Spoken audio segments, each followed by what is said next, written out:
আসসালামু আলাইকুম। মহিলা ও শিশু বিষয়ক মন্ত্রণালয়ের অধীনে সম্প্রতি অস্থায়ীভাবে রাজস্ব খাতের 5টি পদে মোট 317 জনকে নিয়োগের বিজ্ঞপ্তি প্রকাশ করা হয়েছে। বিজ্ঞপ্তি অনুসারে পদগুলোর যোগ্যতা পূরণ সাপেক্ষে যোগ দিতে পারেন আপনিও। আজকের এই ভিডিওটিতে জাতীয় পরিকল্পনা ও উন্নয়ন একাডেমি সংক্ষেপে NAPD প্রতিষ্ঠানটির সার্কুলার সম্পর্কে বিস্তারিত আলোচনা করছি। আপনাদেরকে ভিডিওটি প্রথম থেকে শেষ পর্যন্ত দেখার অনুরোধ রইল। তার আগে প্রতিদিন আপডেট পেতে আমাদের সাথে যুক্ত থাকুন। সাবস্ক্রাইব করুন আমাদের চ্যানেলটি। প্রথম পদের নাম চাইল্ড রাইটস অফিসার। পদ সংখ্যা 64টি। বেতন 40,000 টাকা। আবেদনের যোগ্যতা স্নাতকোত্তর ডিগ্রি বা সম্মান থাকতে হবে। তাছাড়া শিশু সুরক্ষা বিষয়ক কাজে 5 বছরের বাস্তব অভিজ্ঞতা থাকতে হবে। দ্বিতীয় পদের নাম কমিউনিটি হাব অর্গানাইজার। এই ক্ষেত্রে পদ সংখ্যা 250টি। বেতন 20,000 টাকা।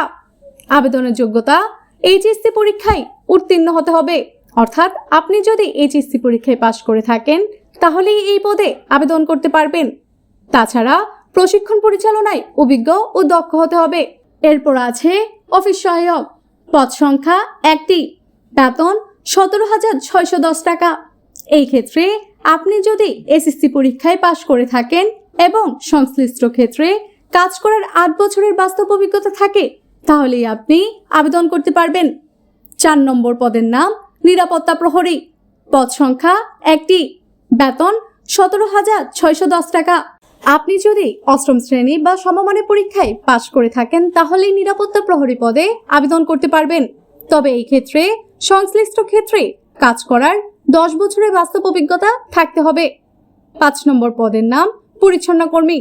পদ সংখ্যা 1টি। বেতন 17,610 টাকা।